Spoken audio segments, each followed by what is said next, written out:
kuna ufisadi. Ndipo ambapo sasa matendo yale ya giza yamekaa ndani yake, lakini anasema pale mchawi nao. Kwa hiyo kule kujaza na Roho ni tukio. Bwana Yesu asifiwe. Watumishi wa Mungu, naomba usikivu sasa, naomba usikivu tuweze kumheshimu Roho Mtakatifu. Bwana Yesu asifiwe. Tuweze kumheshimu Roho Mtakatifu. Kwa hiyo tunaona Paulo anaanza kuambia Waefeso, wala msilewe kwa mvinyo, bali mjae Roho. Kwa hiyo ushindi juu ya dhambi ambazo naona makanisa mengi sana, Bwana Yesu asifiwe, dhambi imetawala. Ni kwa sababu hatujaweza kumpa nafasi Roho Mtakatifu. Watu tunajitahidi kwa nguvu zetu wenyewe, nguvu ambazo haziwezi kuua matendo ya mwili. Tunajitahidi kwa jitihada ambazo haziwezi kuua matendo ya mwili, jitihada ambazo haziwezi kubadilisha. Asili bado ni ile ile. Wiki iliyopita tulizungumza juu ya habari ya asili ya kibinadamu, ile ya mwanzo ya dhambi pamoja na kujaza upya kwa Roho Mtakatifu. Tunaangalia kwa kina na zile tofauti zilivyo. Kwa hiyo ili tuweze kuishi haya maisha, ni lazima tuweze kujaa na Roho Mtakatifu, na hii ndio kazi ya Roho Mtakatifu. Soma katika ile Warumi 6:14, anasema kwa maana dhambi haitawatawala, kwa kuwa hawamo chini ya sheria, bali chini ya neno. Kwa maana dhambi haitawatawala. Tunapokuwa chini ya uongozi wa Roho Mtakatifu, dhambi inapoteza asili yake, haitatawala sisi. Kwa nini? Kwa sababu hatuko tena chini ya sheria. Si wote tunataka kwenda mbinguni, watumishi wa Mungu. Wote tunataka kwenda mbinguni. Kuna mtu ambaye hataki kwenda mbinguni? Sasa sifa ya kwenda mbinguni ni utakatifu. Ndio maana anaitwa Roho Mtakatifu. Sasa huyu Roho mwenye utakatifu, mwenye chemchemi ya utakatifu, ndio huyo Bwana Yesu amemwachilia ili sisi tumjue. Akishamjua sasa, ndipo atakaa ndani yetu na tutajua nini cha kuenenda, nini tukifanya tunamzilisha, nini tukifanya tunamhuzunisha, nini tufanye ili aweze kukaa ndani yetu. Bwana Yesu asifiwe. Tunajifunza faida za kuwa na huyo mtakatifu.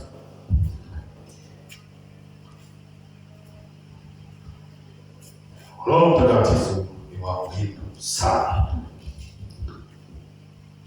lakini pia mambo yanayoambatana na nguvu ya kuhubiri kwa mamlaka. Jambo lingine pia ni kuwa na imani yenye matokeo. Kuwa na imani yenye matokeo. Soma ile Marko 11:22 na 23.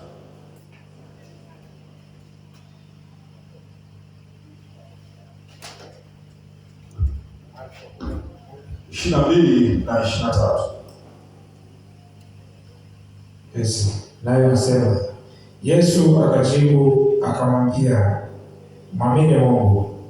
23 nasema, amini nawaambia, yeyote atakayemwambia mlima huu ng'oka, utatupwa baharini, wala usione shaka moyoni mwake, ila amini kwamba hayo asemayo yametukia yatakuwa yake.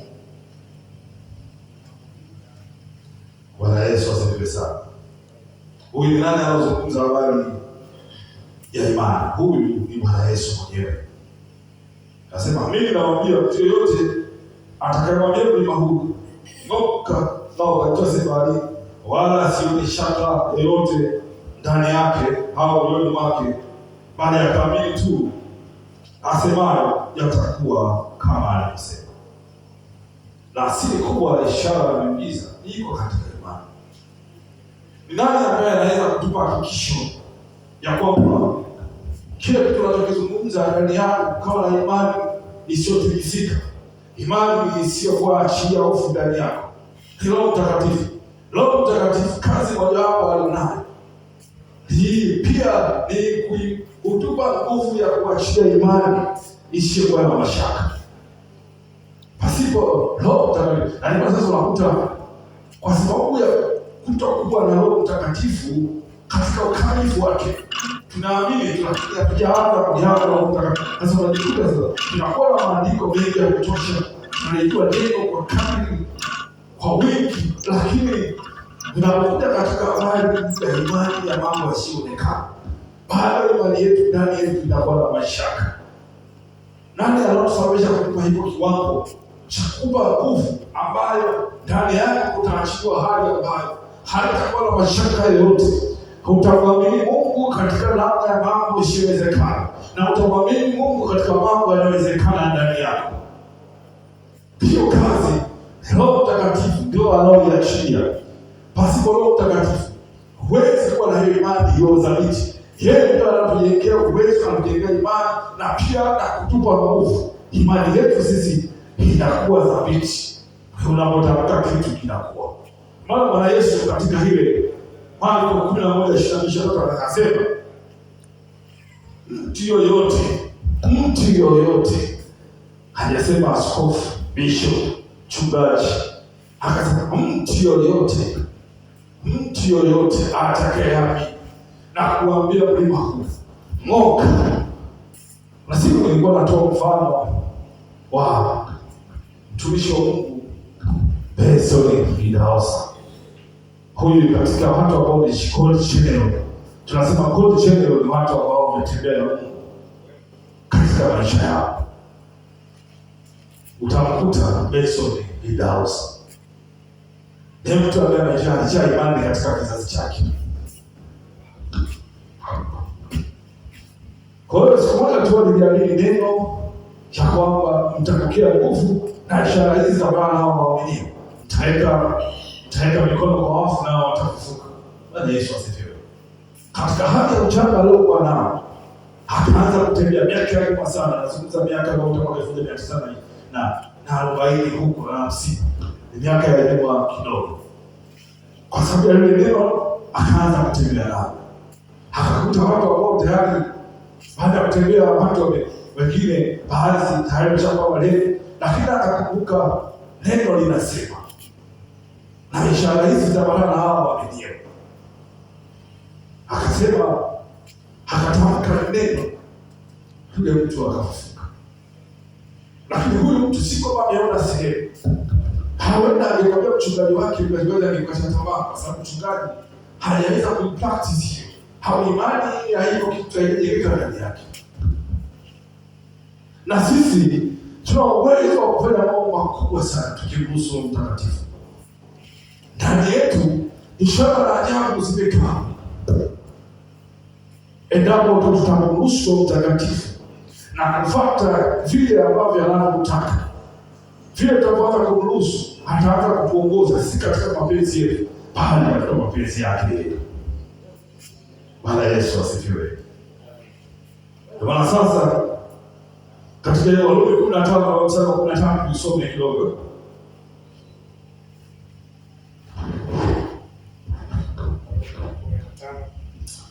Mstari wa 13. Na anasema, basi Mungu watumaini na awajaze ninyi furaha yote na amani katika kuamini, mpate kuzidi sana kuwa na tumaini katika nguvu za Roho Mtakatifu. Basi Mungu watumaini na wajaze furaha yote na amani katika kuamini, ili mzidi kuwa na tumaini kwa nguvu ya Roho Mtakatifu. Kwa hiyo kuwa na tumaini ni kwa nguvu ya Roho Mtakatifu. Pasipo Roho Mtakatifu hakuna tumaini. Utakuwa unatembea kwa nguvu yako tu.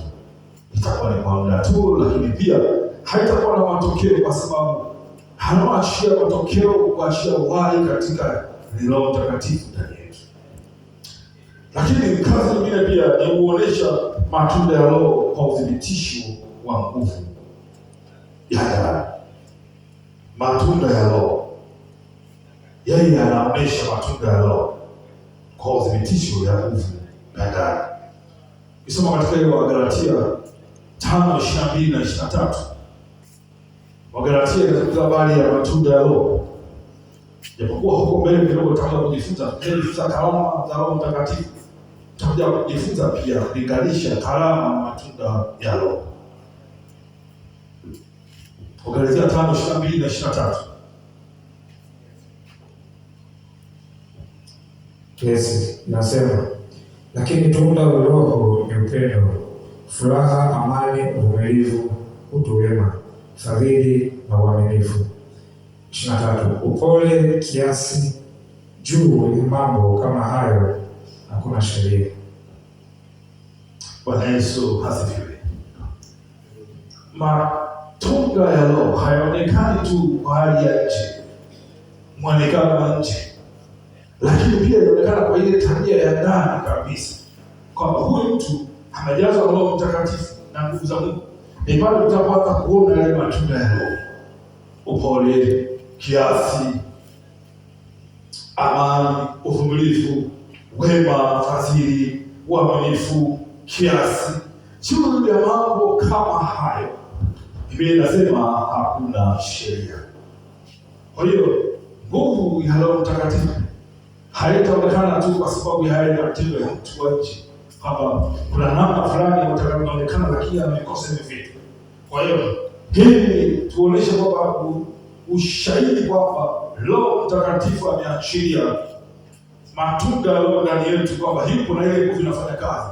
Lazima pia tuanze kuyaona haya mambo kwa waumini. Kwa hiyo tunapomruhusu, kazi yake mojawapo ni ya kuyathibitisha haya matendo, matunda ya Roho yaweze kutokea ndani yetu. Anapokaa unakuta kulikuwa ni mtu wa hasira muda mwingi, yeye anaanza kuachia roho ya upole. Uvumilivu anaanza kuachia, kwa kuwa huna uvumilivu anaanza kuachia ile uvumilivu. Hile unaona kabisa ulikuwa huna uvumilivu, anaachia. Wema, lakini unaanza kuona tunakuwa acha na kuwa na huruma, achia watu hata waliokukosea. Tunaachia moyo wa msamaha. Bwana Yesu asifiwe. Kwa hiyo fadhili na watu kutoa fadhili. Uaminifu, ulikuwa una uaminifu maeneo fulani, unashangaa unaanza kuwa uaminifu katika mambo yote. Kwa hiyo anaoachia hiyo ni Roho Mtakatifu, ndio udhibitisho kwamba tumejawa na Roho na ujazo wa Roho Mtakatifu, na Roho Mtakatifu anakaa ndani yetu. Si tu hali ya nje, lakini hizi tabia zionekane, kwa sababu Roho Mtakatifu ndio anaoakisi na kutubadilisha tuweze kumfanana Kristo katika mwenendo wote, bila kupungukiwa na jambo lolote wala kuwa na lawama. Yeye anasema kukamilisha ni tukio la kila siku, wakati tunamruhusu na kumruhusu yeye hawezi kututumia na kutengeneza kwa upendo. Bwana Yesu asifiwe. Tusome katika ile Mathayo 7:20. Bwana Yesu anatuambia kitu hapo. Anatuambia kitu. Mathayo 7:20 inasema, ndipo kwa matunda yao tutawatambua. Bwana Yesu alikuwa anasema hapa, basi kwa matunda yao mtawatambua. Alikuwa anatoa ishara ya kumtambua mtu anayejazwa na Roho Mtakatifu. Anasema basi kwa matunda yao mtawatambua. Kwa hiyo moja ya dalili moja hapo kwamba ni udhibitisho wa Roho Mtakatifu, nguvu ya Roho Mtakatifu ambayo inatenda kazi ndani yetu. Hata kutaka kujua tu hii nguvu hii tunaiona, hii unaiona, je, inatoka kwa Mungu au la? Mtatambua kwa matunda yao. Mungu akatupa neema, ukijaa tutaanza somo la utendaji kazi wa karama za Roho Mtakatifu. Tutapitia karama moja hadi nyingine. Bwana Yesu asifiwe sana. Kwa hiyo Bwana Yesu anasema tutawatambua kwa matunda. Hata mbinguni tutatambuliwa kwa matunda. Hiyo Bwana Yesu anatutambua sisi kama si wa kwake ni pale tunapokuwa na matunda haya tunayosema. Sasa haya matunda hayaji, ndio maana yanaitwa matunda ya Roho. Yale mengine ukirudi nyuma katika Galatia 19 yanaitwa matunda ya giza. Yanatokana na hali ya moyo wa mwanadamu kuwa bado katika asili ya kale. Lakini hii ni dalili moja hapo kwamba tumebadilishwa sasa, tumekuwa katika asili ya kiumbe kipya. Bwana Yesu asifiwe. Kwa sasa tuendelee kumpa Mungu nafasi. tuendelee kumpa nafasi, yeye hatatubadilisha hatua kwa hatua. Maana sasa katika ile Efeso 3:20 anasema atukuzwe. Tusome Efeso 3:20. Efeso 3:20 inasema, basi atukuzwe yeye awezaye kufanya mambo ya ajabu mno kuliko yote tuyaombayo au tuyawazayo, kwa kadiri ya nguvu itendayo kazi ndani yetu. Kwa basi atukuzwe yeye awezaye kufanya mambo makuu mno kuliko yote tuyawazayo, kwa kadiri ya nguvu itendayo kazi ndani yetu.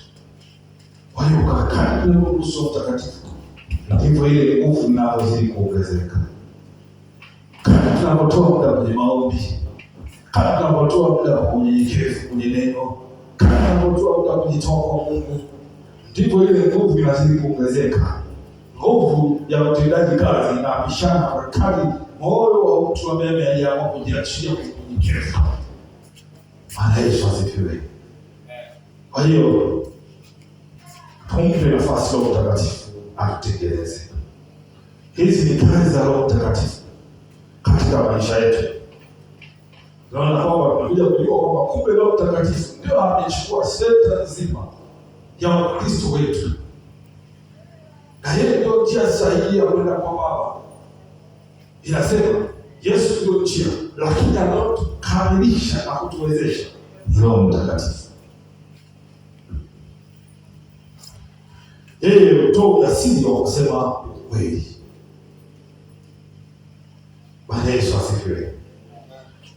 Roho Mtakatifu anatoa ujasiri wa kusema ukweli, wa kulisema neno la Mungu kwa ujasiri, hata pale ambako unakuta kuna upinzani, kuna mazingira ambayo kwa kweli katika akili za binadamu za kawaida huwezi kuzungumza, lakini yeye anatoa ujasiri wa kusema ukweli bila kuyumbishwa, bila kukatishwa, bila kupindishwa, bila kuogopa mamlaka, bila kuogopa mazingira. Yesu asifiwe. Ndio analitoa neno la Mungu kwa ujasiri, bila kuogopa mambo yote yatakayotokea. Kwa hiyo soma katika Matendo 4:31 tuangalie walisema neno la Mungu kwa ujasiri. 4:31 walipokuwa wakisema neno la Mungu hadi pale pakatikiswa. Matendo ya Mitume 4:31 nasema, hata walipokwisha kumwomba Mungu mahali pale walipokuwa wamekusanyika pakatikiswa, wote wakajaa Roho Mtakatifu, wakanena neno la Mungu kwa ujasiri. Bwana Yesu asifiwe. Anasema hao walipokwisha kuomba mahali walipokuwa wamekusanyika pakatikiswa, na wote wakajazwa Roho Mtakatifu, wakasema neno la Mungu kwa ujasiri. Lakini tuliseme neno la Mungu kwa ujasiri bila kupindisha. Neno lisiokushua ni lazima tuweze kuchia na Roho Mtakatifu. Roho Mtakatifu ndiyo anayetusaidia tuweze kusema neno la Mungu kwa ujasiri bila kuyumbisha, kwa sababu hatusemi tu kwa nguvu yetu sisi wenyewe, bali tunasema kwa mamlaka ya mbinguni, na tutakayosema yataachia nguvu, kama wanavyosema na walipokuwa wakiomba mahali walipokuwa wamekusanyika. Tukilia kitabu cha Matendo ya Mitume kama hivi, kuja kuomba kwa nia moja, halafu Biblia inasema mahali pale pakatikiswa. Ni kama tetemeko hivi la ardhi zilikuja, halafu watu wakajawa na Roho Mtakatifu. Ninaona baada ya muda fulani kutakuwa na mafuriko ya nguvu za Mungu. Wote kile kilitokea katika Matendo ya Mitume kitatokea. Bwana Yesu asifiwe. Kile ambacho kilitokea katika Matendo ya Mitume kitatokea pia mahali hapo. Kitatokea pia mahali hapo. Kitatokea pia mahali hapo. Uwe tayari. Na neno la kupita ni sehemu ya matengenezo. Hii kujenga imani ya kumwamini Roho Mtakatifu. Baada ya siku si nyingi sana, tutashuhudia matendo ambayo Roho Mtakatifu aliyatenda katika kitabu cha Matendo ya Mitume na katika lile kanisa la kwanza, nao wakaendelea. Bado Roho Mtakatifu ni yule na pia yuko ndani yetu. Bwana Yesu asifiwe. Atakwenda kuyathibitisha. Uwe tayari tu, uwe tayari tu, uwe tayari. Lakini pia yeye pia anathibitisha Injili kwa ishara na ajabu, Injili kwa ishara na ajabu.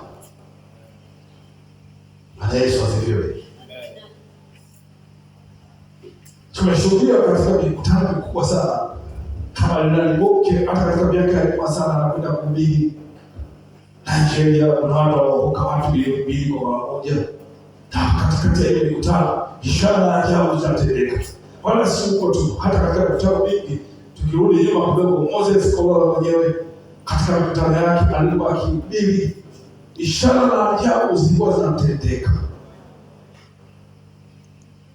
Tulikuwa tuoni matendo yale ambayo tunaona sasa hivi. Kuna watumishi wengi sana wanaanza nyingi.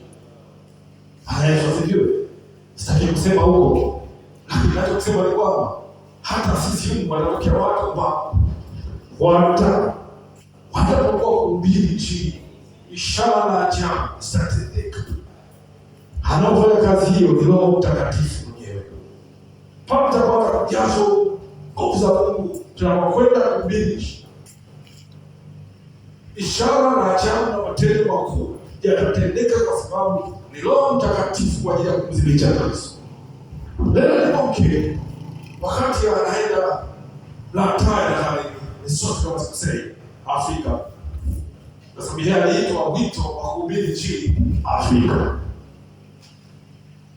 Wakati anaenda kuhubiri alikuwa anataka mshirika mmoja tu. Bwana Yesu asifiwe. Baada ya mpaka watano, Roho Mtakatifu akaanza kumwambia, nataka ukasimame stadium. Nataka ukasimame stadium. Ndani alomwambia Roho Mtakatifu. Akaenda kuambia baadhi ya wakanisa, itakuwa na mkutano, baadhi wengine wakawa respond, wengine wakawa kama wanampa moyo, lakini wengine pia hawafanya hivyo. Akaenda kama kibali. Siku ya kwanza ya mkutano watu walikuwa wachache sana. Hajawahi kushuhudia miujiza hata siku moja. Bwana Yesu asifiwe. Lakini siku hiyo ya kwanza anaanza kuhubiri, anamhubiri Yesu Kristo anazaliwa. Ukatokea mtu alikuwa kipofu pale mahali pale. Hata kusikia mmoja na mimi ninaona. Na mimi naona. Bwana Yesu asifiwe. Leo hajawahi kufanya muujiza akaushuhudia kwa moyo wake. Lakini Roho Mtakatifu alimwambia tu kwamba nenda katika stadium. Lakini kumbuka halikuwa si kwa maana watu wengi. Kwa maana nyingine tofauti yake kwamba yeye mzungu mzima wa Afrika kwa hakuwa kama sisi tulivyo. Lakini kwa sababu alimsikiza Roho Mtakatifu, Roho Mtakatifu anaweza kuleta matendo makuu na ajabu mno katika utumishi wake. Kwa hiyo hata sisi, maana katika ile Marko 11:22 Bwana Yesu anasema mtu yoyote atakayemwambia mlima huu ng'oka. Mlima unaweza kuwa na matatizo, maumivu unaweza kuwa ni magonjwa, mlima unaweza kuwa na changamoto ulionayo au changamoto za watu wengine. Mtu yoyote atakayemwambia mlima huu, Roho Mtakatifu atatenda. Bwana Yesu asifiwe. Kwa hiyo Roho Mtakatifu ndio anayeashiria ishara na ajabu na miujiza iweze kutendeka, miujiza ya kweli. Tusome katika ile Warumi 5:5.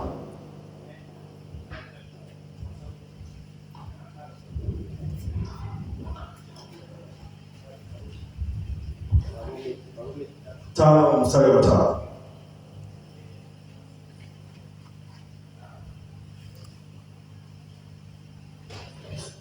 Yes, Warumi 5 mstari wa 5 unasema, na tumaini halitahayarishi. Ninarudia, na tumaini halitahayarishi, kwa maana pendo la Mungu limekwisha kumiminwa katika mioyo yetu na Roho Mtakatifu tulipewa sisi. Bwana Yesu asifiwe. Kwa hivyo moyo wa uinjilisti unatoka katika upendo uliojazwa na Roho Mtakatifu na si msukumo wa akili au taratibu. Nilikuwa naongea na mchungaji mmoja, akawa ananipa ushuhuda. Huko kipindi cha nyuma alikuwa katika kanisa fulani. Alipofika kwenye hilo kanisa ukawa kuna ule moyo wa uinjilisti. Bwana Yesu asifiwe. Basi akaja akamwita mchungaji, akamwambia sawa, tufanye uinjilisti wa nyumba kwa nyumba au basi na sehemu. Mchungaji basi akamwambia ombi, akaanza kutembea sasa, akaanza kuweka mipango mbalimbali. Tena Mungu akasema, nilimwambia nitafanya kwa gharama zangu. Bwana Yesu asifiwe sana. Sasa hivi ni mchungaji. Akasema nilimwambia ninaomba nitafanya kwa gharama zangu mwenyewe. Kwa hiyo akaweza kuendelea mikutano mbalimbali, wakawa wanafanya ushuhuda wa nyumba kwa nyumba. Anasema baada ya muda fulani, ile kanisa likajaa kwa muda mfupi. Bwana Yesu asifiwe. Lakini lengo sio kujaa kwa muda mfupi. Lengo tunamruhusu Roho Mtakatifu aweze kufanya kazi. Pale ambapo tunapokuwa tumechukua hatua ya kusema enende, Bwana Yesu asifiwe, tunamruhusu pia Roho Mtakatifu kuweza kuonesha matendo makuu kwa watu. Tunafanya kazi pamoja na Mungu. Bwana Yesu asifiwe. Kwa hiyo yeye huthibitisha Injili kwa ishara na miujiza. Kwa hiyo Roho Mtakatifu ndio chanzo cha ujasiri wa kweli. Yeye ndiye anatoka ujasiri. Pasipo yeye hakuna kitu ambacho tunaweza tukakifanya. Bwana Yesu asifiwe sana. Yeye ndio kila kitu.